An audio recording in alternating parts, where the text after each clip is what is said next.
സുഹൃത്തുക്കളെ, ഇന്നത്തെ വിളവെടുപ്പാണ്. നമ്മുടെ വീട്ടിലെ പയറ്, വെണ്ടയ്ക്ക, പച്ചമുളക് ഇതെല്ലാം നമ്മൾ ഇന്ന് വിളവെടുക്കുകയാണ്. നമുക്കിങ്ങനെ ഡെയിലി 1-2 ദിവസം നമുക്ക് വീട്ടിലേക്കുള്ള ആവശ്യമുള്ള എല്ലാ കാര്യങ്ങളും നമ്മളിവിടെ തന്നെ ഉണ്ടാക്കുന്നുണ്ട്. ഇത് വെണ്ടയ്ക്ക, പച്ചമുളക്,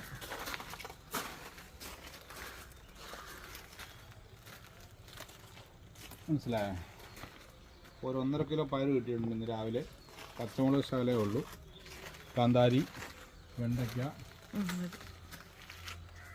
അതാണ് ഡെയിലി നമ്മൾ വീട്ടിലുണ്ടാക്കുന്ന ഫുഡുകളിൽ ഓൾമോസ്റ്റ് നമ്മുടെ വീട്ടിൽ തന്നെ വെച്ചിട്ട് അതിൻ്റെ ഫലങ്ങൾ എടുക്കുന്നതാണ്.